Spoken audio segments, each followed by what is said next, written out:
This video is going to be a look at one player, specifically James Houston IV from the Detroit Lions, and how I think he kind of perfectly encapsulates what's both really good and exciting, and also really wrong and short-sighted about the NFL's annual draft. Depending on your perspective, you either look at James Houston IV and what he did in his rookie season as something that proves that, quote, small school guys, FCS, HBCU talent can contribute immediately, or you look at it as a negative, perhaps. He should have been drafted sooner. I think both of those things can be true. James Houston IV, if you don't know, was a sixth-round pick out of Jackson State, who originally had went to the University of Florida, where he played, I think, 3 years against SEC competition. I believe he was a graduate transfer, so he graduated in three and a half years, something like that.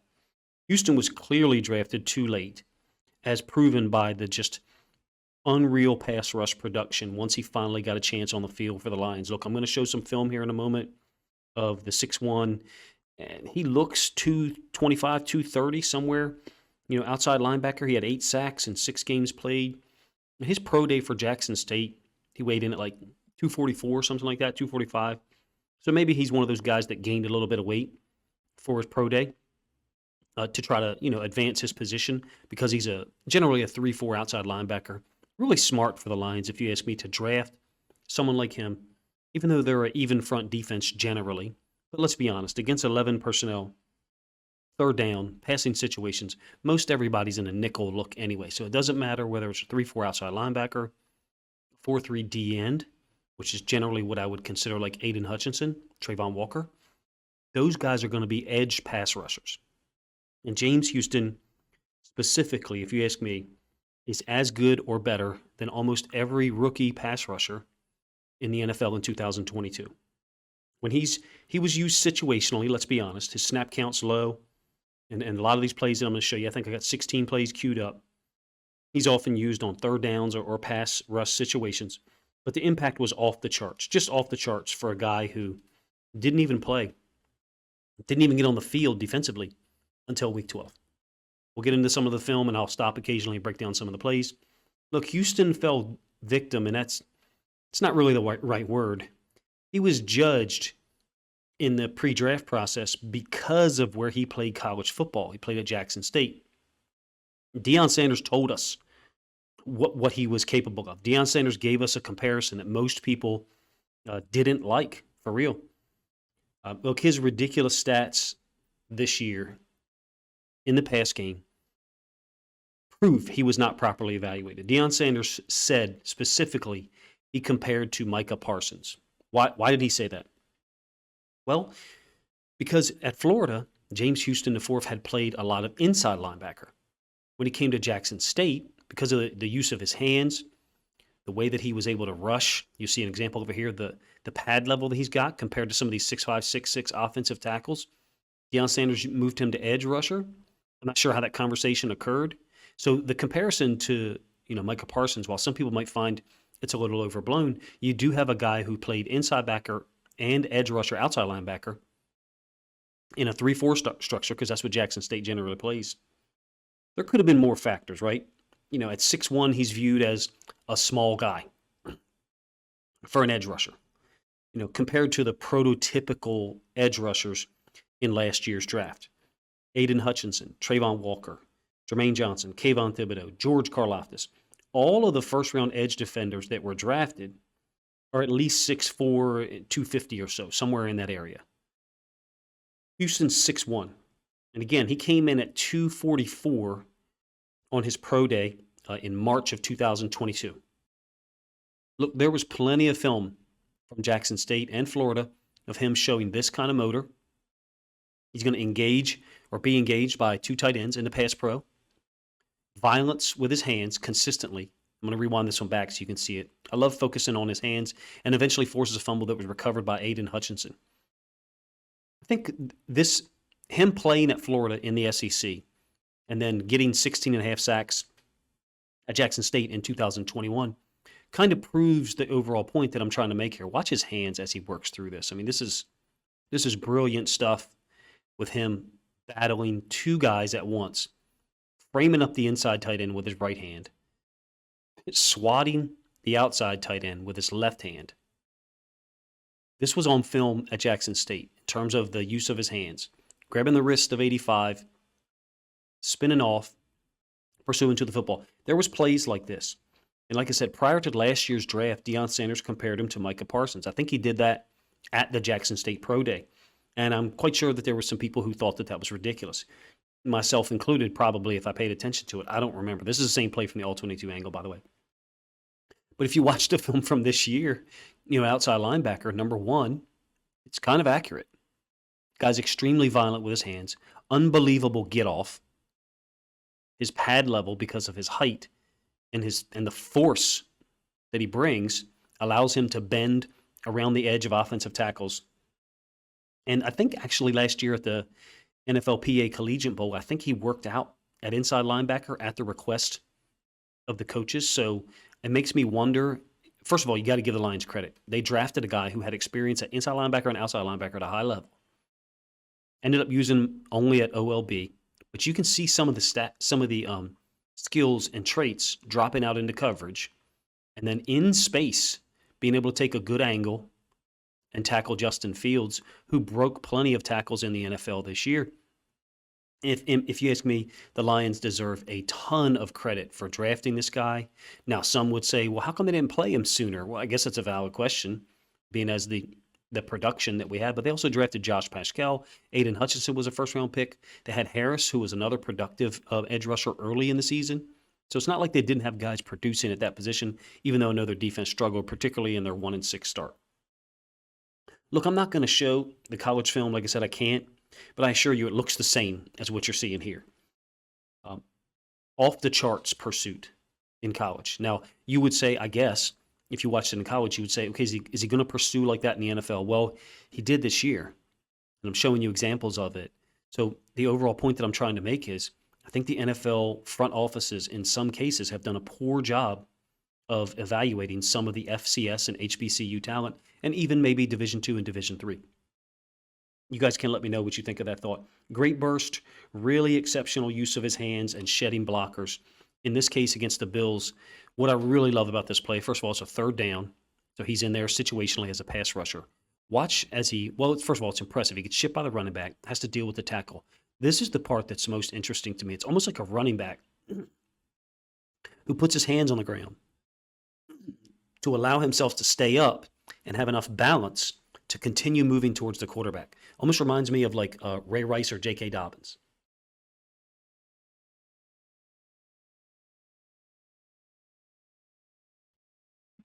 You get the end zone angle of it so you can see it again.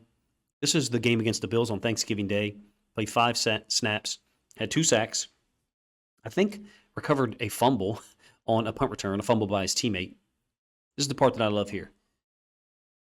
Using the hand on the ground to balance himself. That's a pretty rare move, if you ask me. He's a rare player. Do I expect him to have 10-plus sacks next year? Yes, I do.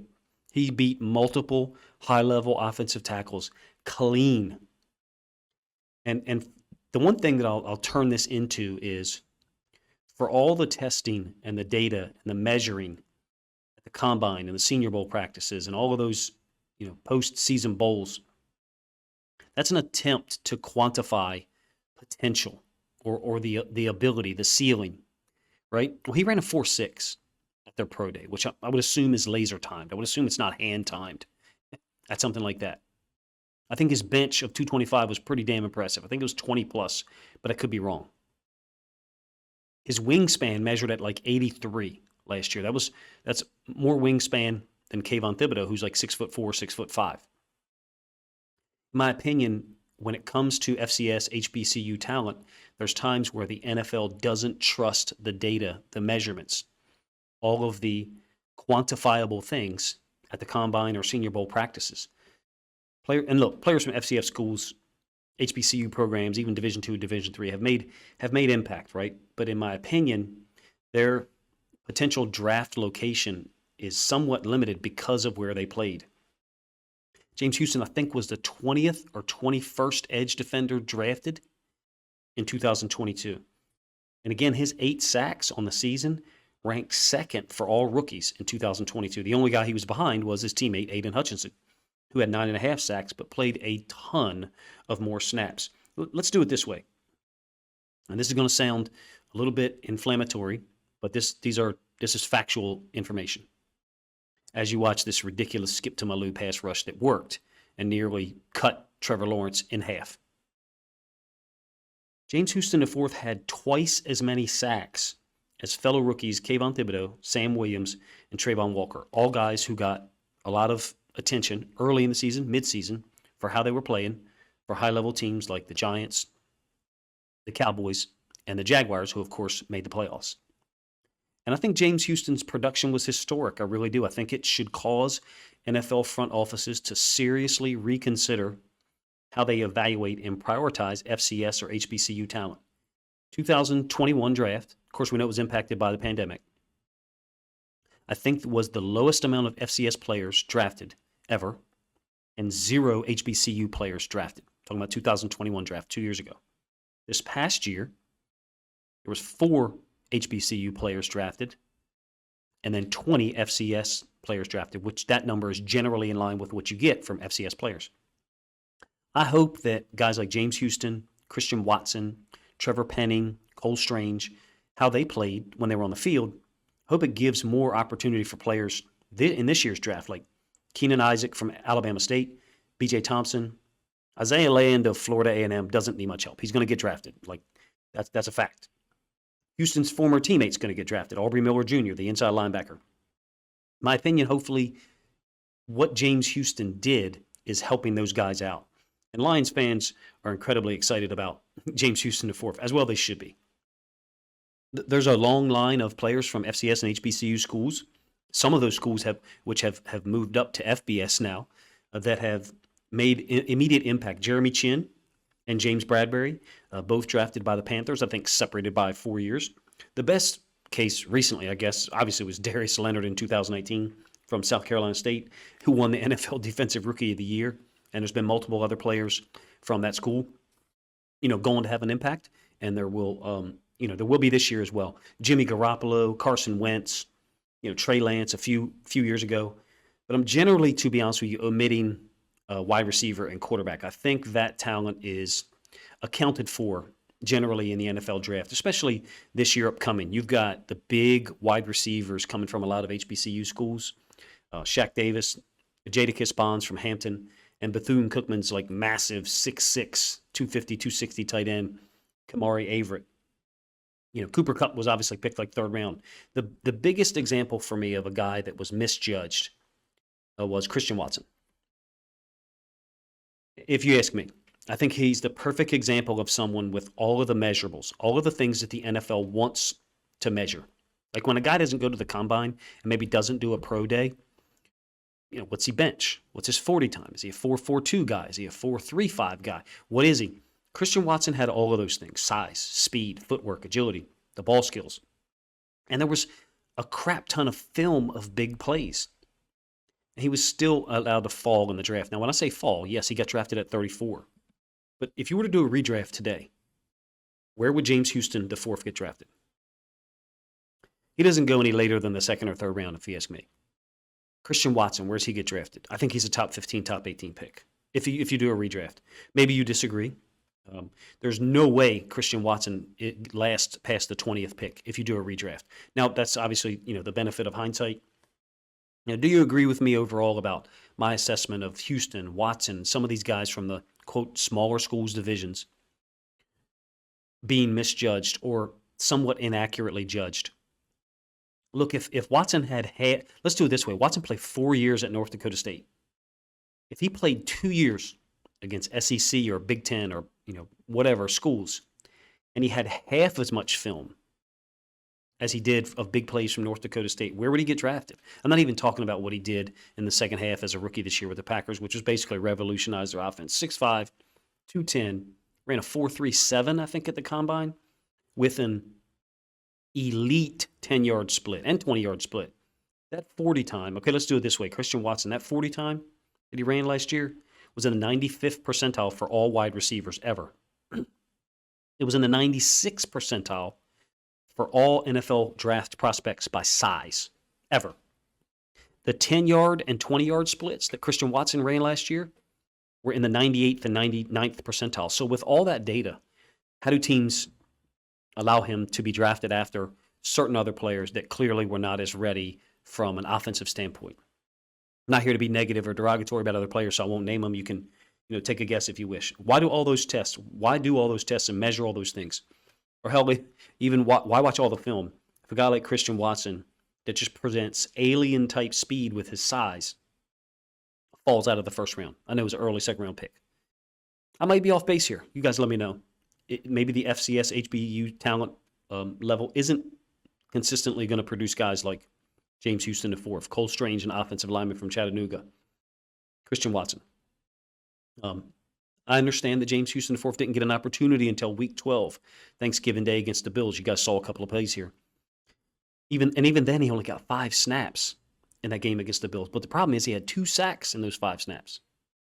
And he recovered a fumble, like I said, on a punt return. Look, with all the money, the research, the time, and the development that NFL teams put into the front office, if you listen to all the pundits and you accept what they just say blindly, these guys work 70-hour weeks, I think they've missed the boat, historically, with some huge exceptions. When it comes to evaluating and drafting FCS, HBCU talent, I think they've been extremely inconsistent. There's been guys that they've let move past, but there's been guys from big schools too. Of course, Tom Brady was drafted in the 6th round. Like I said, 2021, because of the pandemic, a lot of things were influencing the small schools with no combine and no pro days, etc. Last year, kind of a little bit of a return to normal. I want to know what you think. Do you think that there's going to be guys from these schools every year who can contribute? Not even talking about the Christian Watsons, James Houstons, Cole Stranges. Zion McCollum played well for Tampa Bay. Didn't start when they had their whole DB core healthy, but he played a lot this year. As a Ravens fan and Ravens content creator, I saw some good things out of him. Christian Benford from Villanova. He took the starting job from Kaiir Elam before he got hurt earlier in the season. Kaiir Elam ended up playing well for them from Florida, but Christian Benford, as a 6th-round pick, took the job. These guys have talent. There's plenty of situations, especially with the portal now, where you have guys moving up from FCS to an FBS school or a Power 5 school, or moving down like James Houston did from a Power 5 school in Florida to an FCS school in Jackson State. Let me know what you guys think of the video in the comment section. This is something that maybe I could have released during draft season, but I've been kind of sitting on this video for a while. James Houston IV, one of my favorite players to watch this year. And I think I'm not the only one. I think there's a lot of people who just enjoy the story, who like how he took advantage of the opportunity, and who appreciate that the Lions, I think, protected him on the practice squad. I may be wrong there. I know you can only protect a certain amount of players every week. I think the Lions protected him so that other teams weren't able to grab him because the talent level was so obvious on film in college. If you appreciate this, let me know in the comment section. I will be doing pre-draft videos for real to talk about some FCS, HBCU players, small school players, obviously with the big names as well. I think those types of players will be the market will be saturated. I won't be showing college film on my channel, but on Twitter I'll be showing some college film breakdowns, short 2-minute segments. I appreciate you guys checking out the video. If you enjoyed this content, you enjoy my commentary, let me know. If you don't and you have a disagreement, that's fine too. Consider subscribing to the channel and giving me video suggestions for how to cover the NFL draft in 2023. Thank you guys for your time.